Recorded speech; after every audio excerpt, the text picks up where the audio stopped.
Order. Questions to the Prime Minister. Mr. Christopher Chope. Number one, sir. Thank you, Mr. Speaker. This morning I had meetings with ministerial colleagues and others, and in addition to my duties in this House, I shall have further such meetings later today. Mr. Christopher Chope. In thanking my right honourable friend for that answer, and in having given my right honourable friend notice of my question, which he may find particularly useful in the sense that it's fair and transparent, and is also very modern, can my right honourable friend say that in response to the many concerns expressed in yesterday's debate, will he ensure that civil partnerships are open to heterosexual couples on an equal basis with homosexual couples? Yeah. Well, I'm very grateful to my honourable friend and also for giving me notice of his questions. I'll obviously listen carefully to what he says, but frankly, I'm a marriage man. I'm a great supporter of marriage. I want to promote marriage, defend marriage, encourage marriage, and the great thing about last night's vote is that two gay people who love each other will now be able to get married, and I think that's an important advance, and I think we should be promoting marriage rather than looking at any other way of weakening it. Yeah. Miliband. Mr. Speaker, I want to ask the Prime Minister about the bedroom tax. Alison in Middlesbrough has 18-year-old twin sons who are both in the army. The Prime Minister's bedroom tax means that while her sons are away, she will be charged more for their bedrooms. She says, "I resent the fact that both my sons are serving and protecting their country, and in return will not have a home to come home to when they are granted their much-needed leave." What's the Prime Minister's answer to Alison? Well, first of all, let me make clear, this is not a tax, this is a benefit. And I'd make 2 points. I'd make 2 points in respect to the specific case that he raises. First of all the time Labour was in government, if you were in a private sector rented home and you were in receipt of housing benefit, you did not get any benefit for empty rooms. I think that is important, so it is only fair we treat people in social housing the same way. The second point I'd make is if anyone is away from home, then obviously their earnings aren't counted, and so therefore the benefits of that person are likely to go up. Ed Miliband. Mr. Speaker, I look forward to him explaining to Alison why her paying £25 a week more from April is not a tax on her. And as for his point about the private rented sector, I think he misunderstands the point of social housing. Part of its purpose is to protect the most vulnerable. And according to the government's own figures, 2/3 of the people hit are disabled. Let me tell the Prime Minister about an email I received last week. It says, "My wife is disabled, has a degenerative condition and is cared for in bed." The gentleman goes on, "Due to her illness and my own medical conditions, I usually sleep in the spare bedroom. Why is it fair for him and hundreds of thousands of others of disabled people like him to be hit by the bedroom tax?" Well, first of all, as with every honourable member, if he wants me or the Department of Work and Pensions to look at a specific case, of course I will. But let me again make some detailed points to him. First of all, there is a £50 million fund to deal with difficult cases. But let me also make the basic argument of fairness that he seems to miss. If you are in private rented housing and receive no housing benefit, you don't get money for an extra room. If you are in private housing and do get housing benefit, you don't get money for an extra room. So there's a basic argument of fairness. Why should we be doing more for people in social housing on housing benefit than people in private housing on housing benefit? And there's one additional point that, frankly, Mr. Speaker, he has got to engage in.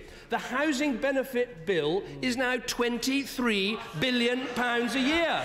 Now, we know that he is against capping welfare. We know he's against restricting welfare to below the rate of increase in wages. We know all the things he's against. We are beginning to wonder what on earth he's for. Benefit, he is spending more than £8 billion more than he planned on housing benefit because of his economic failure during this Parliament. I just say to him, the whole point of social housing is to protect families, including the disabled. Now, it doesn't sound like he's going to do anything for military families or the disabled, but let's talk about a group of people he is moved by. I have here a letter sent on his behalf by the Conservative Party treasurer about the so-called mansion tax. And it says this: "We promise that no homes tax will be introduced during the course of this Parliament." And it goes on: "To keep the taxman out of your home, please help by donating today and supporting the No Homes Tax campaign." Can the Prime Minister explain what is it about the plight of those people that he finds so much more compelling than those hit by the bedroom tax?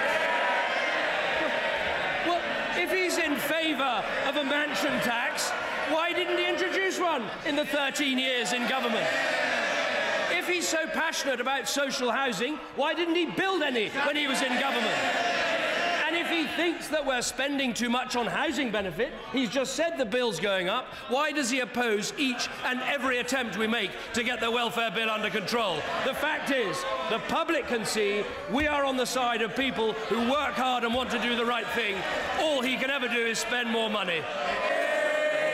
Miliband. I do say to the Prime Minister, he shouldn't get so het up. He's got, I mean, after all, he's got nearly half his parliamentary party behind him.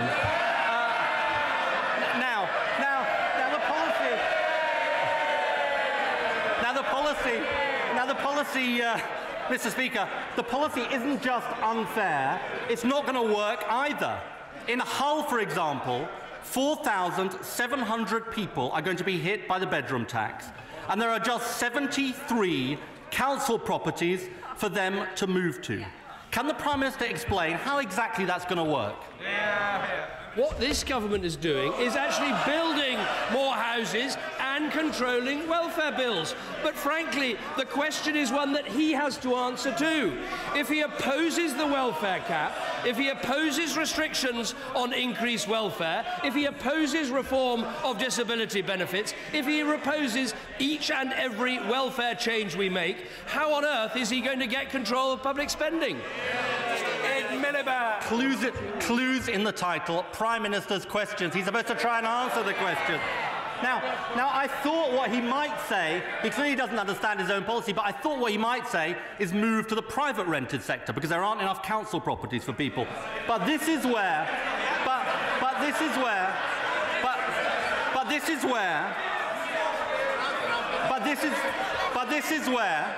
well, I'd like when he gets up to say what those people should do, but the policy is supposed to save money, and this is where it's not going to work out. Another woman who wrote to me, Diane, says, "My rent for my family home..." I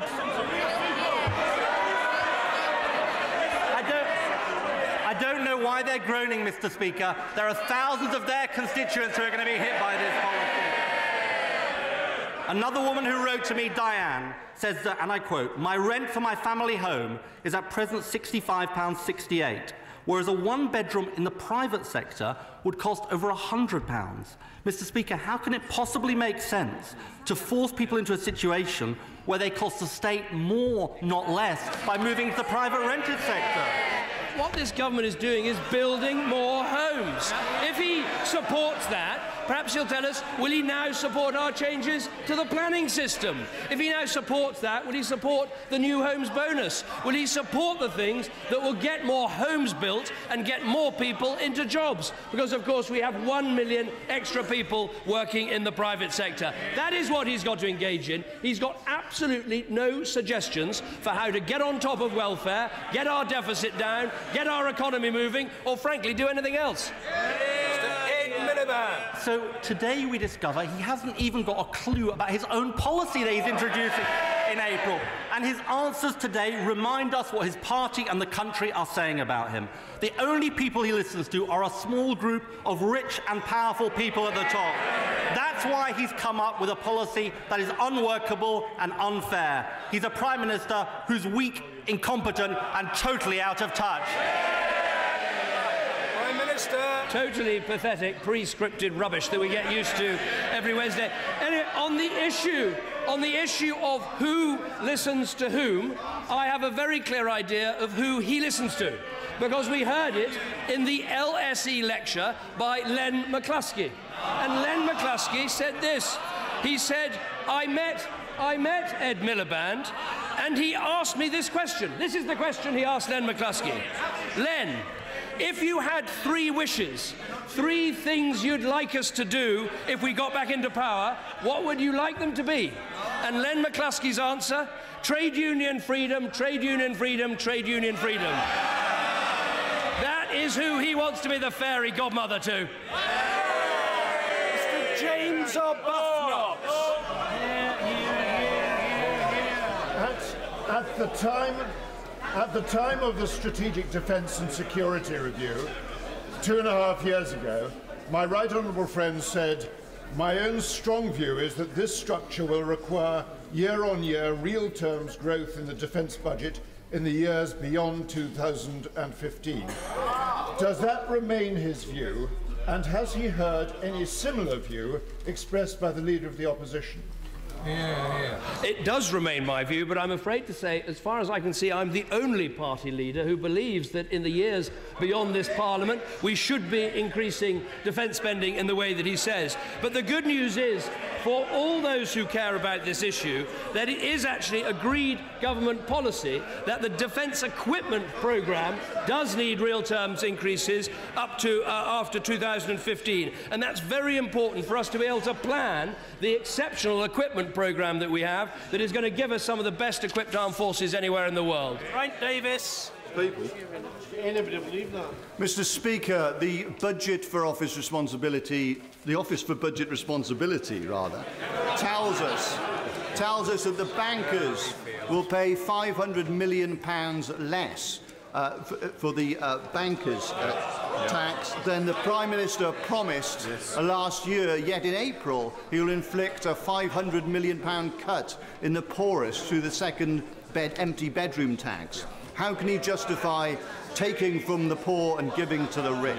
Well, what I'd say to the honourable gentleman, it's an important point, which is that we have introduced the bank levy. We think that is a better answer than a one-off bonus tax. And, of course, the bank levy will be paid every year, and so it will raise considerably more than a one-off bonus tax. And what my right honourable friend, the Chancellor, has done when the bank levy hasn't come up to the figures that we require is actually to increase the bank levy to make sure that it does. Sir James Pace. Mr. Speaker, can I remind the House of my declared interest? Mr. Speaker, tomorrow the Prime Minister will go to Brussels, quite rightly, to argue for a substantial reduction in CAP funding.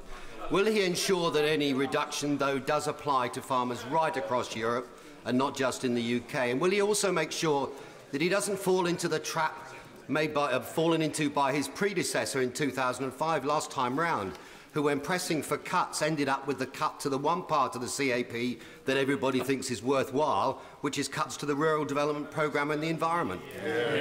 My right honourable friend speaks very knowledgeably about this. These are going to be extremely difficult.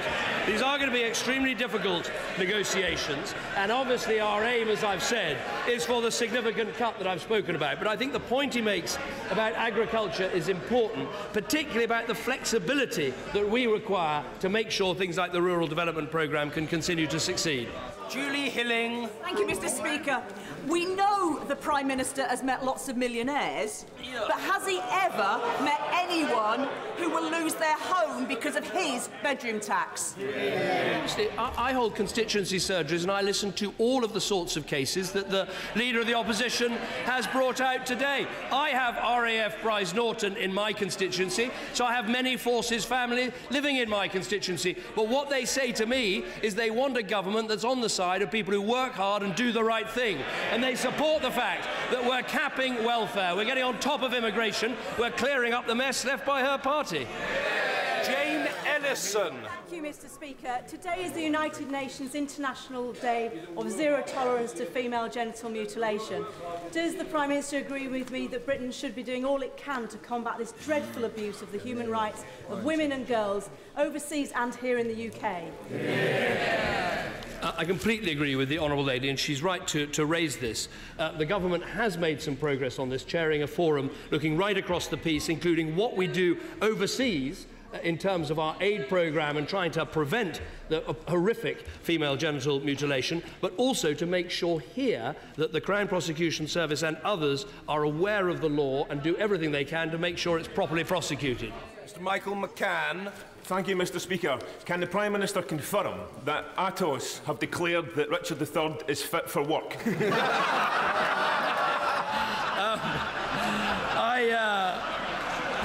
That is not a that's not a constituency case that's come my way. But all I can say is I hope it's going to engender a great historical understanding of these events amongst all our people, and I hope that it will be a great boost to the great city of Leicester. Mr. Ian Swales. Thank you, Mr. Speaker. This week's announcement that the work of the Stockton Insolvency Service is moving to Newcastle is the latest in a long series of similar announcements affecting the Tees Valley, including the closure of Middlesbrough's HMRC office by the previous government. Will the Prime Minister look to bring extra work to the HMRC office in Stockton and to moving another public sector agency to the Tees Valley?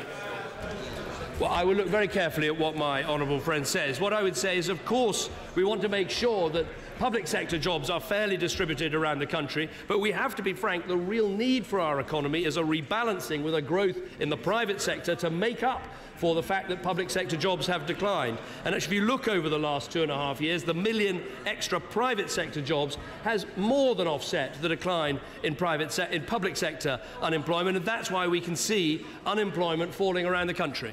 Mr. Geoffrey Donaldson. The Prime Minister may not be aware of an opinion poll by the BBC in Northern Ireland which shows that in all of the 6 counties of Northern Ireland there is now a clear majority in favour of the Union, because people right across Northern Ireland recognise that when it comes to being part of this United Kingdom, we are better off together. I sometimes try and avoid opinion polls, so I haven't seen that one, but it looks like one that will lift the spirits of almost everyone in this House, because we believe in a united kingdom and we believe in Northern Ireland being part of that united kingdom. Neil Parish. Thank you very much, Mr. Speaker.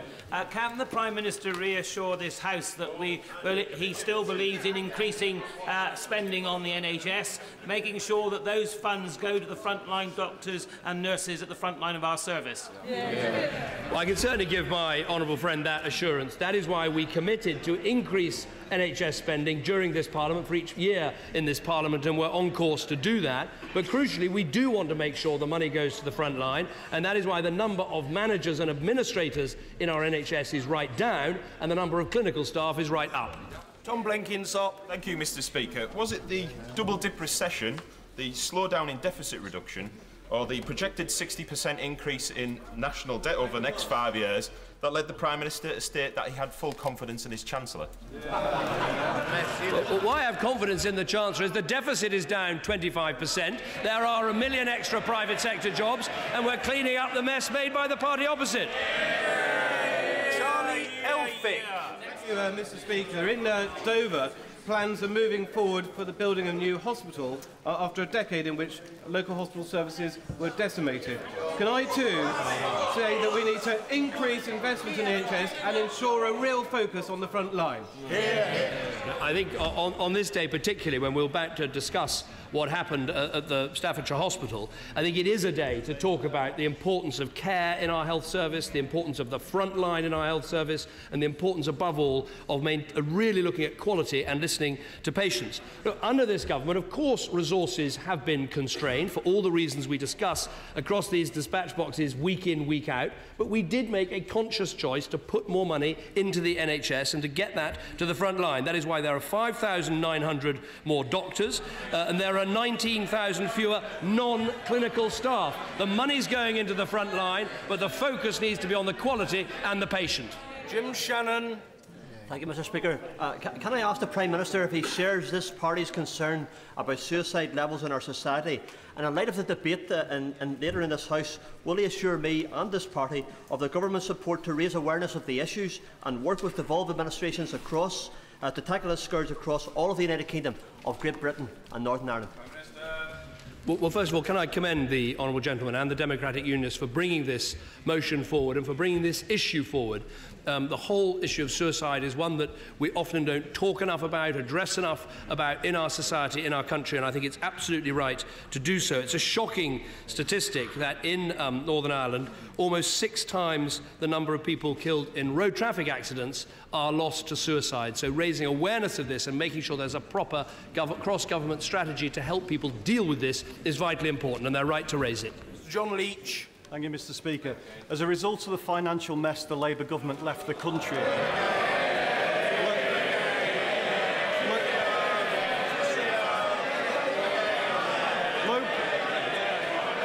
local councils have... Order, the House must calm down. We've got a lot of questions to get through. I intend to get through them. Let's have a bit of order for Mr. John Leach. Local councils have faced as tough a budget settlement as most other government departments. So does the Prime Minister share my dismay that Manchester City Council is choosing to close libraries, leisure centres and the Mersey Valley Warden Service, while at the same time was happy to spend hundreds of thousands of pounds on an Alicia Keys concert and leave 100 million reserves sitting in the bank? No, well, my honourable friend makes an important point. Of course, councils face difficult spending decisions, but if you look at the level of spending and the level of grant they're still getting, in many cases it's equivalent to what they were getting under the last government. Obviously, the economy has declined since then, and so we have to cut our cloth accordingly. But they should be held accountable for the decisions that they make. And in some cases, there can be little doubt that councils are making high-profile cuts to try and make a point, and they shouldn't be damaging people's livelihoods. They should be doing the best for their cities. Thomas Doherty. Mr. Speaker, will the Prime Minister confirm for the record that thanks to his cuts to the childcare element of the working tax credit, families with children are losing up to £1,500 a year? What has happened under the child tax credit is that we increased it by £390 in the early budgets of this government. And if you look at the benefits for a 2-parent, 2-child family, they will be getting over £1,500 an extra this year. That's £30 a week compared to 2010. So I'm afraid that the honourable gentleman's wrong. Mr. Henry Bellingham. Mr. Speaker, will the Prime Minister pay tribute to the new President of Somalia, Hassan Sheikh Mohamud, whose government has made remarkable progress over the last few months? Although there's still a long way to go, would you agree with me that the Somali peace process is a really good example of Britain combining aid and development with energising the neighbouring states and the diplomatic community worldwide? Can he tell the House what role does he envisage for the Somali diaspora here in the UK? Well, I think my honourable friend makes a very important point, and to anyone wondering the relevance of Somalia to here in the UK, we have to remember that this country has been the author of huge amounts of problems, from terrorism, piracy, mass migration, and even to the most hardened sceptic of our aid budget. I would say this is a really good case where engagement, aid and diplomacy can help that country to mend itself for the future. In terms of the diaspora, I hope they will give full support to the new President, who is really demonstrating huge grip in his country at mending the problems that have bedeviled that country for so long. Paul Flynn. The Prime Minister's career probably peaked when he was a backbench member of the Home Affairs Committee in 2005. Can he revive his progressive courage of that time when he looks at the report from the all-party group about the awful problems of new drugs that are on the market but are not controlled in any way? Well, I'm grateful to the honourable gentleman's view of my career trajectory, and I won't ask him about his, and we can have an agreement about it afterwards. What I would say, I think that Home Affairs Select Committee report that I worked on, I did learn some important lessons from that, which is, I think, the priority we should give in terms of tackling drugs to education and to treatment. I think those are the absolutely 2 key arms of what needs to be done. But I don't believe we should be legalising any drugs that are currently illegal. And in terms of current legal highs and indeed problems relating to the last question about things like cat, I think we need to look very, very carefully at the evidence about what will work best. Laurie Burt. In Solihull, over 80,000 people have benefited from our policy of raising the threshold at which people start to pay tax. And this morning, the IFS confirmed that this policy is right, and those who have the broadest shoulders are bearing the greatest burden of tax. In the light of this, will the government commit to raising the threshold at which people pay tax to £10,000 in this budget?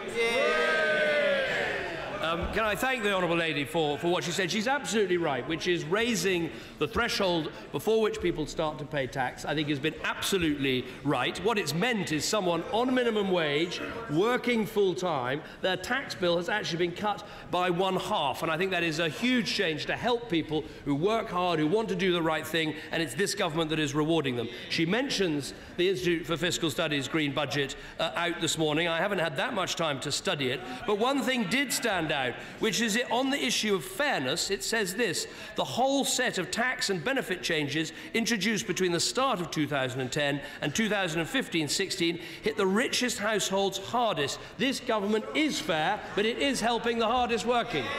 McClymont. Thank you, Mr. Speaker. The Leader of Opposition asked the Prime Minister a very simple question to which he gave no adequate reply, so I will ask it again. What is the difference between a bedroom tax on the disabled and a mansion tax on millionaires? I don't accept that the bedroom tax is a tax. It is an issue about benefit. And the fact is, as a country, we are spending £23 billion on housing benefit. Now, we have to have a debate in this country, and the last government said we had to have a debate in this country about getting on top of housing benefit. Indeed, it featured in the Labour manifesto, the manifesto on which they were all elected. But since they have moved to the opposition benches, they have given up all pretence at responsibility at all. Zach Goldsmith. Speaker, can the Prime Minister reconcile his recent comments on the need to accelerate major infrastructure projects with the government's decision to postpone forming a policy on airports until after the next general election? And will he reconsider and bring that review forward? Well, I listened very carefully to what my honourable friend said, but I think he will find, if he looks at what Sir Howard Davis has said in terms of his review, he's said this is a very complicated issue that merits proper examination that will take time. We need, as a country, to make major decisions about airport and airport capacity. We should be aiming as far as is possible to try and make these decisions on a cross-party basis, and I hope that the Howard Davis report will help that to happen. Diane Abbott. Mr. Speaker, last night's vote on same-sex marriage is widely regarded as a historic vote. Does the Prime Minister agree with me that it's a tribute to all of the people down the decades who, in all parties and in no party, behind the scenes and in public, who have worked for such equality? And does the Prime Minister agree with me that the vote proves that the arc of history bends slowly, but it bends towards justice? I agree very much with the Honourable Lady. I think that last night's vote will be seen not just as making sure there is a proper element of equality, but also helping us to build a stronger and fairer society. I thought many of the speeches made last night were very moving, very emotional, and I would pay tribute to all those people who've actually made this case, some of them for many, many years, saying that they want their love to count the same way that a man and woman's love for each other counts. That is what we have open now in this country, and that is why I'm proud that it's this government that's brought it forward. Mr. Andrew Percy. Speaker, for years, young people in Goole and Brigg have enjoyed some of the lowest per pupil school funding in the country. This is now becoming critical for counties such as the East Riding of Yorkshire. Can the Prime Minister look closely at not just the F40 authorities, but specifically the East Riding of Yorkshire and the low level of per pupil funding they receive? Well, I will look closely at what my honourable friend has said. I would make a couple of points. One is that within the education budget, we have prioritised the per-pupil funding, so there hasn't been a reduction in per-pupil funding, because I think it's very important schools can see forward to future years the sorts of budgets that they will have, given the role of children coming to their school. The second thing we've done is, obviously through the Academy programme, is to encourage the devolution of more of the school's budget to the schools directly. And I still think there's more more that we can achieve on that agenda. Debbie Abrahams. Mr. Speaker, the Prime Minister said he would give the public a strong voice in the NHS. His former Health Secretary said he would put patients at the centre of the NHS. Why then was a motion to strengthen patient and public involvement in the new patient watchdog rejected by the government in the other place last night? But we do want to see patients have a stronger voice in the NHS, and we're about to debate at, I think, some length in terms of the Staffordshire inquiry, how that is done. I think one of the most important ways is going to be making sure that the mandate of the NHS Commissioning Board has at its heart quality nursing, quality care and the voice of patients. We also need to look at how Health Watch is going to work to make sure it's truly independent, and we have to understand that some of the ways we've tried to empower patients in the past, and the report we're about to discuss goes into this in some detail, some of the ways, always with good intentions from governments of both sides of the House to give patients a better voice, we have to listen to what Francis says when he said it just hasn't worked. Brooks Newmark. Thank you, Mr. Speaker. With more women in work than ever before, with more men in work than ever before, with more jobs created in the private sector, would the Prime Minister not agree with me that the Chancellor's Plan A is not only working, but the economy is beginning to turn the corner? Well, I'm grateful to my honourable friend. I think we should listen very carefully to what the Governor of the Bank of England said, who said, of course, that growth is slower than we would like, but the economy is moving in the right direction, the rebalancing is taking place, the things that need to be fixed in our economy in terms of bank lending and the housing supply, these things are being fixed. That's what this government is determined to do. Goodman. Mr. Speaker, one of my constituents has learned that when the bedroom tax is introduced, she will have £24 a week to live on. She is so anxious about how she is going to manage. She's having cognitive behaviour therapy. But her anxiety is totally understandable.